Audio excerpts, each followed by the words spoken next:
룻기 1장. 사사들이 치리하던 때에 그 땅에 흉년이 드니라. 유다 베들레헴의 한 사람이 그의 아내와 두 아들을 데리고 모압 지방에 가서 거류하였는데 그 사람의 이름은 엘리멜렉이요 그의 아내의 이름은 나오미요 그의 두 아들의 이름은 말론과 기럐이니 유다 베들레헴 에브라 사람들이더라. 그들이 모압 지방에 들어가서 거기 살더니 나오미의 남편 엘리멜렉이 죽고 나오미와 그의 두 아들이 남았으며 그들은 모압 여자 중에서 그들의 아내를 맞이하였는데 하나의 이름은 오르바요 하나의 이름은 룻이더라. 그들이 거기에 거주한 지 10년쯤에 말론과 기럐 두 사람이 다 죽고 그 여인은 두 아들과 남편의 뒤에 남았더라. 그 여인이 모압 지방에서 여호와께서 자기 백성을 돌보시사 그들에게 양식을 주셨다 함을 듣고 이에 두 며느리와 함께 일어나 모압 지방에서 돌아오려 하여 있던 곳에서 나오고 두 며느리도 그와 함께하여 유다 땅으로 돌아오려고 길을 가다가 나오미가 두 며느리에게 이르되 너희는 각기 너희 어머니의 집으로 돌아가라. 너희가 죽은 자들과 나를 선대한 것 같이 여호와께서 너희를 선대하시기를 원하며 여호와께서 너희에게 허락하사 각기 남편의 집에서 위로를 받게 하시기를 원하노라 하고 그들에게 입맞춤에 그들이 소리를 높이 울며 나오미에게 이르되 아니니이다. 우리는 어머니와 함께 어머니의 백성에게로 돌아가겠나이다 하는지라. 나오미가 이르되 내 딸들아 돌아가라. 너희가 어찌 나와 함께 가려느냐. 내 태중에 너희의 남편 될 아들들이 아직 있느냐. 내 딸들아 되돌아가라. 나는 늙었으니 남편을 두지 못할지라. 가령 내가 소망이 있다고 말한다든지 오늘 밤에 남편을 두어 아들들을 낳는다 하더라도 너희가 어찌 그들이 자라기를 기다리겠으며 어찌 남편 없이 지내겠다고 결심하겠느냐. 내 딸들아 그렇지 아니하니라. 여호와의 손이 나를 치셨으므로 나는 너희로 말미암아 더욱 마음이 아프도다 하매 그들이 소리를 높여 다시 울더니 오르바는 그의 시어머니에게 입맞추되 롯은 그를 붙쫓았더라.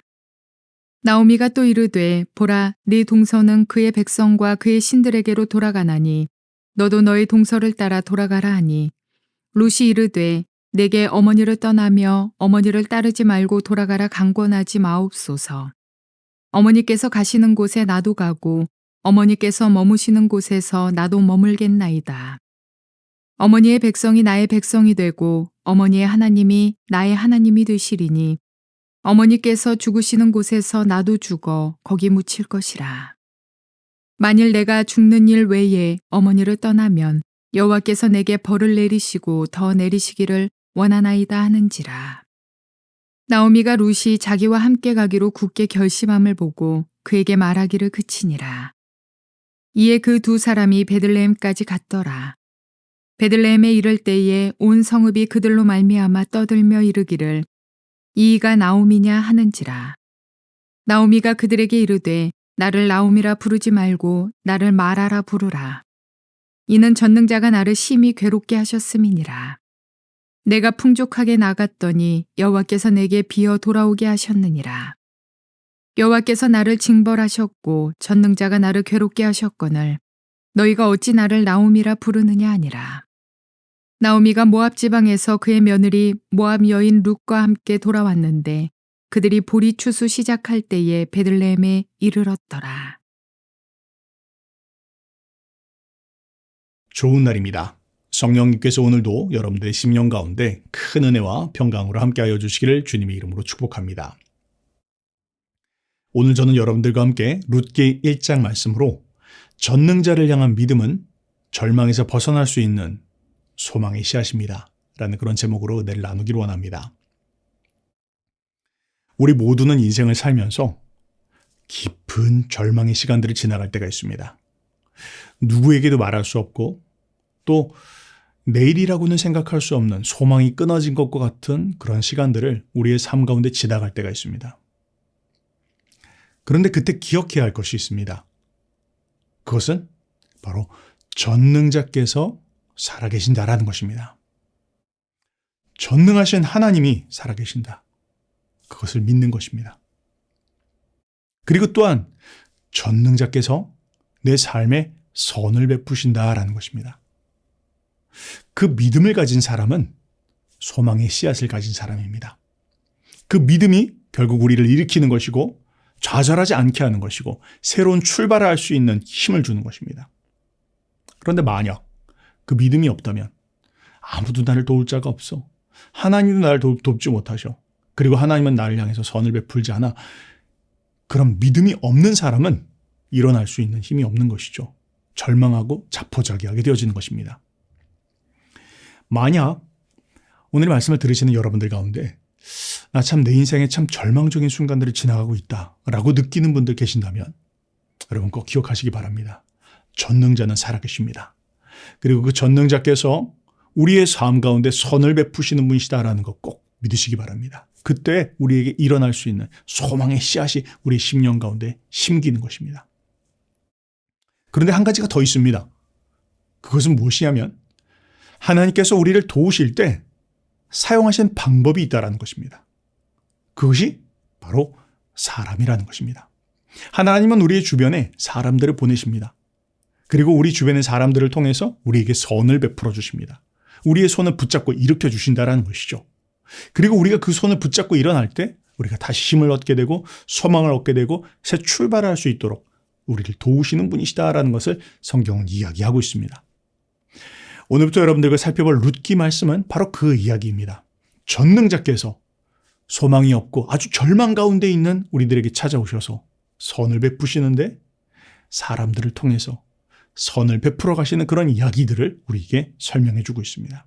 자, 오늘 본문 말씀으로 들어가 보도록 하죠. 오늘 말씀 1절은 이렇게 시작을 합니다. 사사들이 치리하던 때 그렇게 이야기합니다. 우리는 이미 사사기 말씀을 통해서 사사시대가 어땠다라는 걸 너무나 잘 알고 있습니다. 하나님을 떠났던 때였습니다. 모두가 다 각자의 옳은 대로 살고 있는 그런 시대였습니다. 그리고 또한 우상을 섬기는 그런 시대였습니다. 그래서 하나님께서 그들에게 징계할 수밖에 없는 그런 상황 가운데 이르렀던 그런 상황이라는 것을 알고 있습니다. 그래서 그런지 지금 이때 하나님의 징계가 임하여서 그 땅에 흉년이 임했다, 기근이 임했다 그렇게 이야기합니다.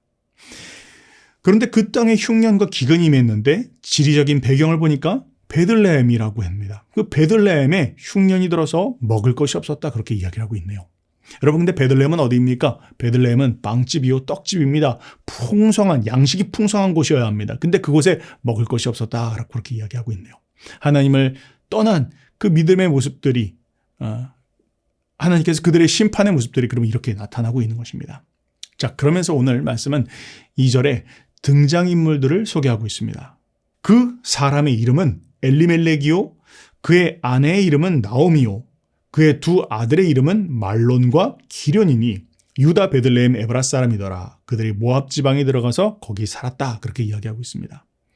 베들레헴의 기근이 임해서 하나님의 백성들이 살고 있는 그 땅에는 기근이 임했고 오히려 이방인들이 살고 있는 그 모압 땅에는 먹을 것이 있어서 그들이 모압 땅으로 갈 수밖에 없었다. 그렇게 이야기합니다. 엘리멜렉이라고 하는 그 가장이 자기 아내 나오미와 두 아들과 함께 약속의 땅을 하나님의 축복의 땅을 떠나서 이방인의 땅에 갈 수밖에 없는 상황에 대해서 지금 설명을 하고 있습니다. 그러면서 본문은 보통 흔히 약속의 땅, 가나안 땅을 떠나는 이야기에 대해서는 비난하는 이야기들이 많이 나옵니다. 그런데 지금 여기서는 어디에도 비난하는 표현이 없습니다.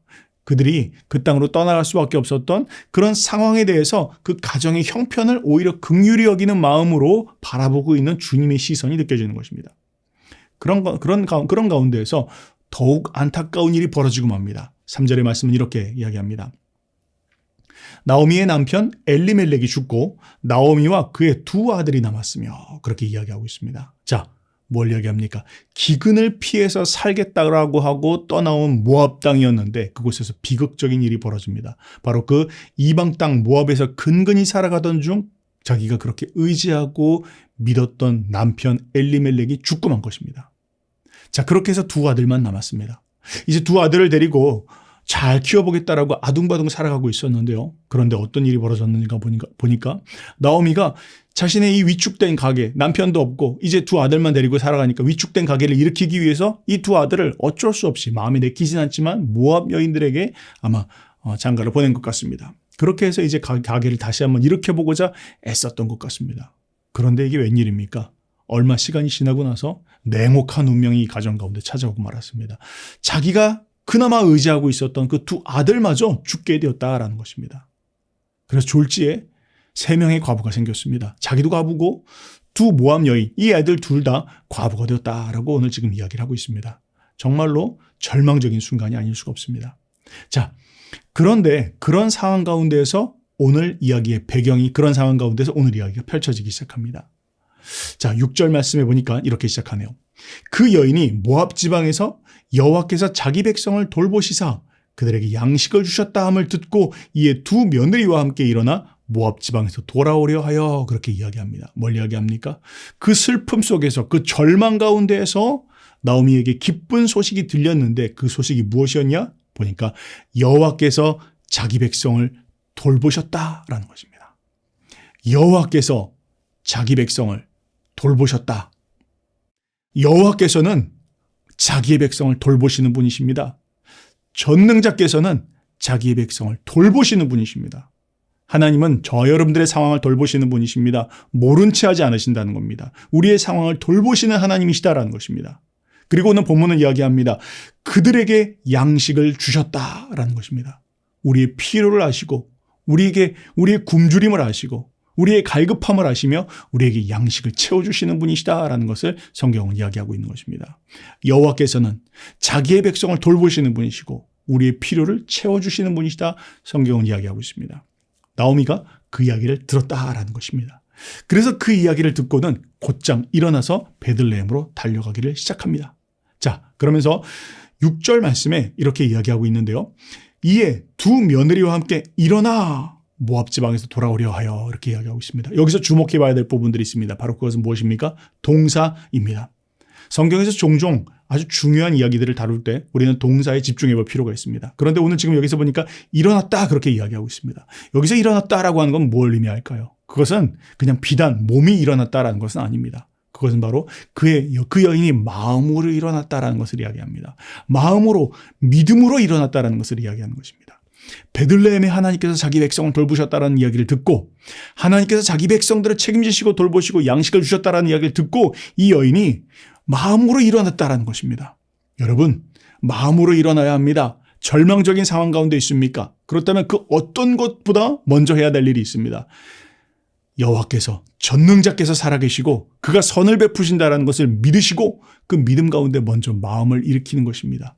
마음으로 일어나는 것입니다. 우리의 마음이 일어나지 않으면 우리는 일어날 수 있는 상황이 없다는 것입니다. 힘이 없다는 것입니다.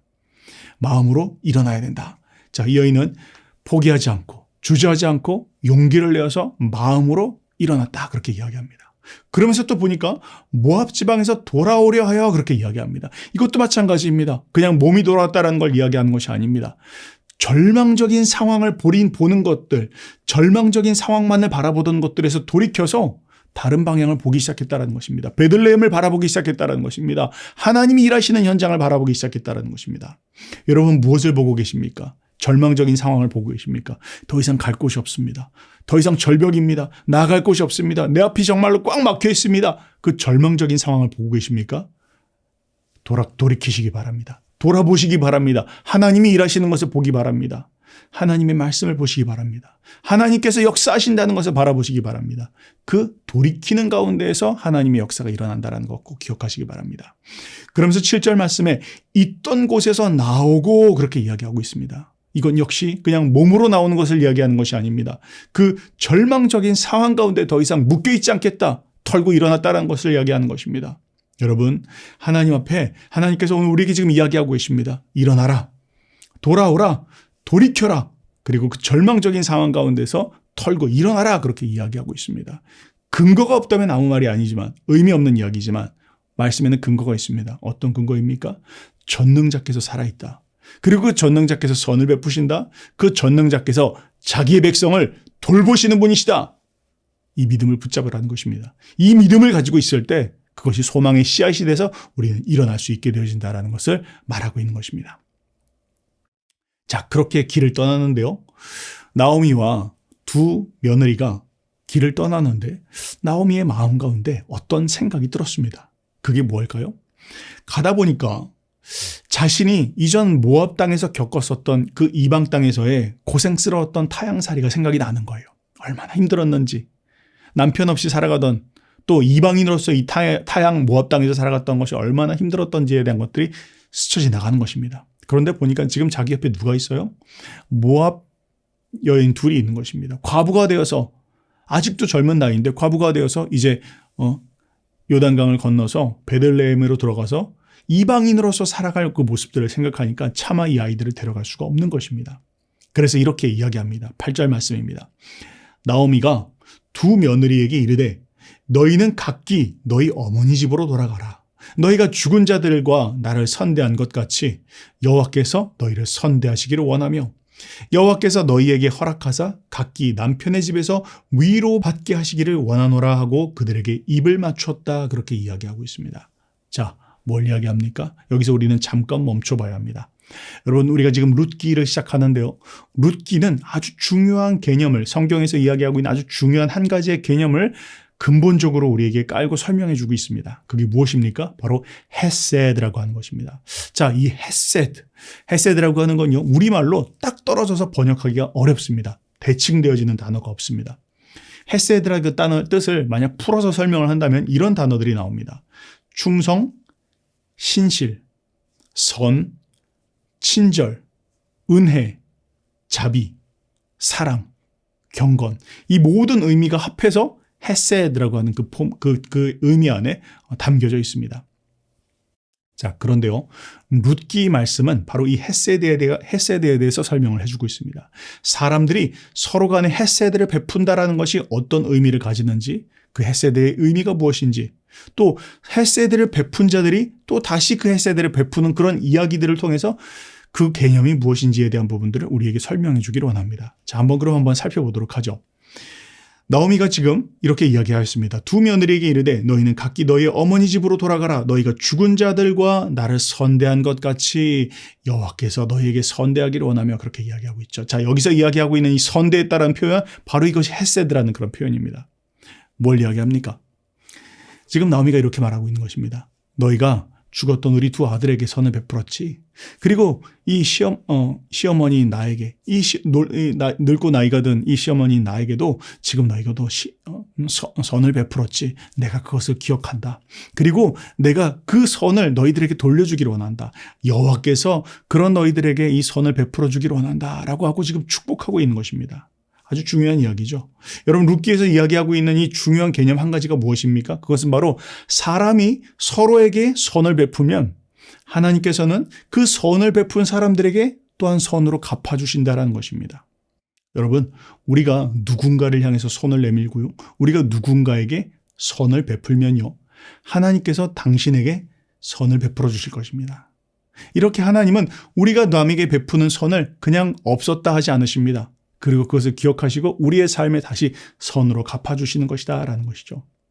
지금 나오미는 이렇게 이야기하고 있습니다. 우리 죽은 아들에게 또 나에게 베풀었던 그 선을 내가 갚아주기로 한다, 그렇게 이야기하고 있습니다.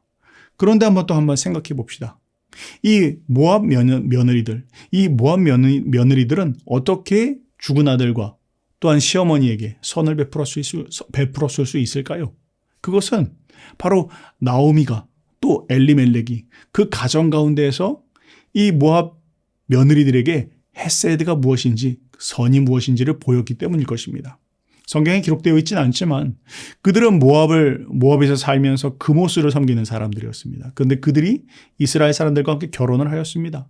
그리고 이제 이스라엘 가정 안에서 여호와께서 어떤 분이신지를 알게 되었습니다.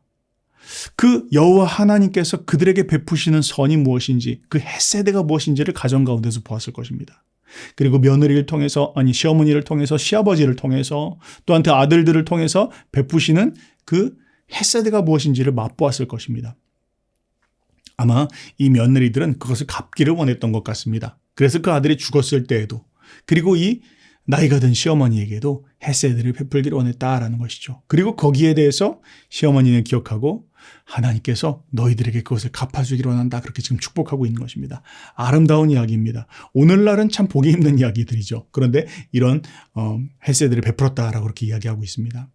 그랬더니 그 나오미의 말에 대해서 그들은 이렇게 답합니다. 9절 말씀에 그들이 소리를 높여 울며 나오미에게 이르되 아니니이다. 우리는 어머니와 함께 어머니의 백성에게로 돌아가겠나이다 그렇게 이야기하고 있습니다.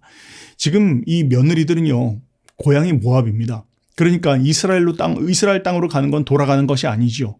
처음 가는 길이지 않습니까? 그런데 얼마나 마음을 합했기에 어머니와 함께 저도 베들레헴으로 돌아가겠습니다. 그렇게 마음을 합한 고백을 지금 하고 있습니다. 그랬더니 11절 말씀에 나오미가 이렇게 이야기합니다. 나오미가 이르되 내 딸들아 돌아가라 그렇게 이야기합니다. 여러분 얼마나 참 아름다운 이야기입니까? 시어머니가 며느리들에게 얘들아 하고 그냥 이야기한 것이 아니라 내 딸들아 그렇게 이야기하고 있습니다. 마음을 사랑하는 마음입니다. 진심으로 우러나와서 이야기하는 것입니다. 돌아가라 라는 말은 너희들에게 내가 베풀 수 있는 최선은 너희가 돌아가는 것이다. 나와 함께 베들레헴으로 돌아간다면 참으로 고생될 것이다.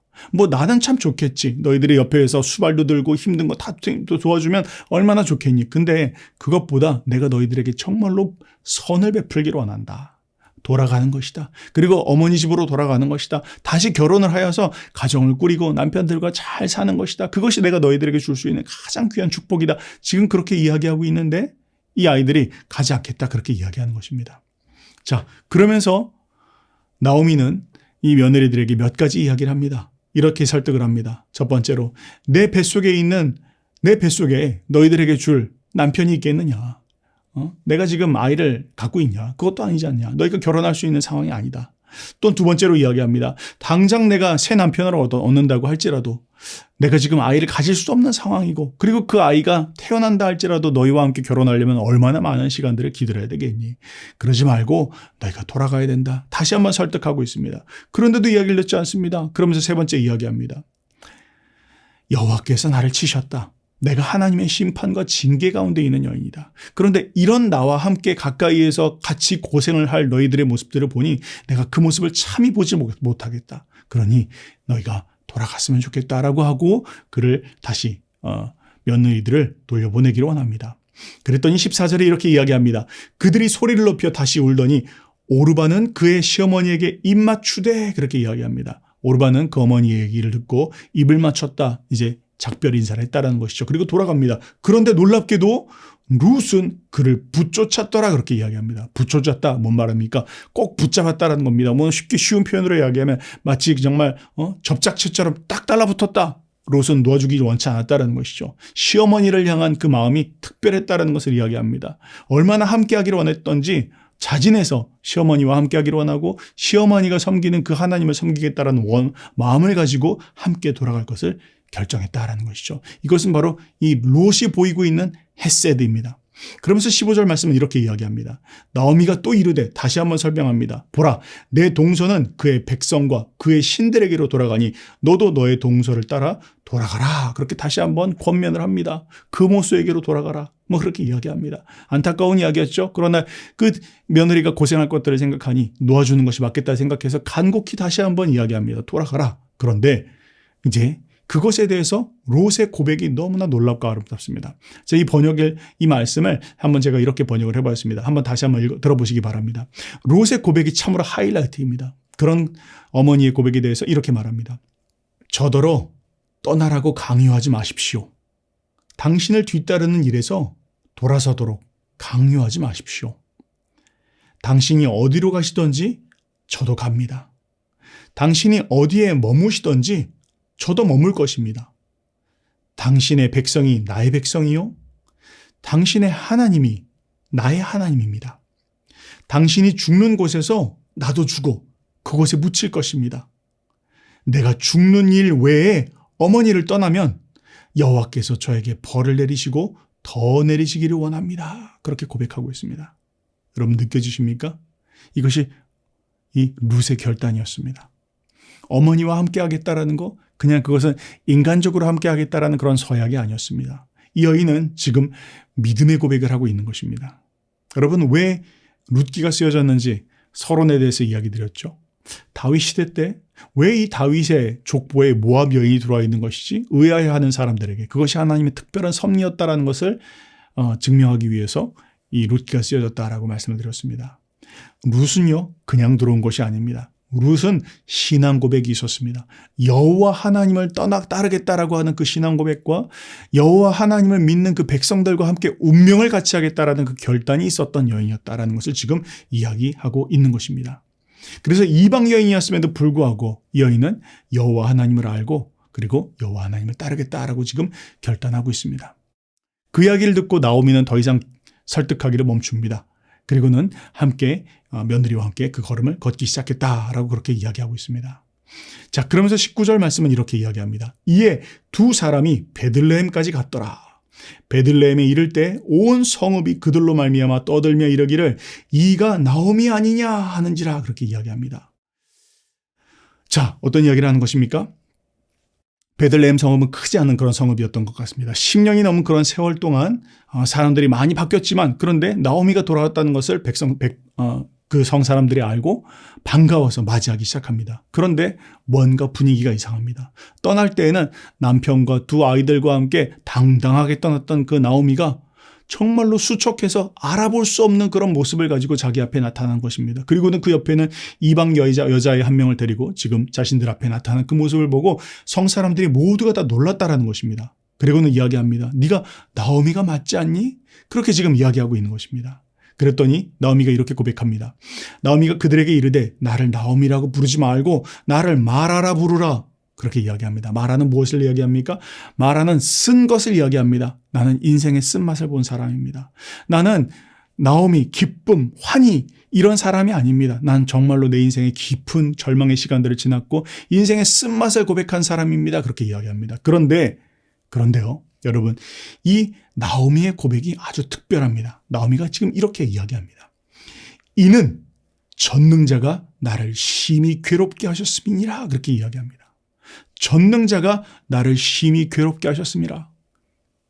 이 고백에는 두 가지 중요한 의미가 있습니다. 하나는 하나님을 향한 불평하는 마음입니다. 하나님께서 왜 나를 돌보시지 않으셨는지, 왜 하나님께서 나에게 이런 심판을 주시는 것인지, 왜 하나님이 나를 징계하시는지 이 한 가지의 면이 있습니다. 그런데요, 여기는 중요한 한 가지가 있습니다. 무엇입니까? 전능자를 향한 고백이 있었다는 것입니다. 비록 그 내용 자체는 부정적이었지만 이 여인의 마음 가운데에는 모든 내 삶 가운데 일어나는 일은 그 전능하신 하나님의 주권 가운데 일어나는 일이다.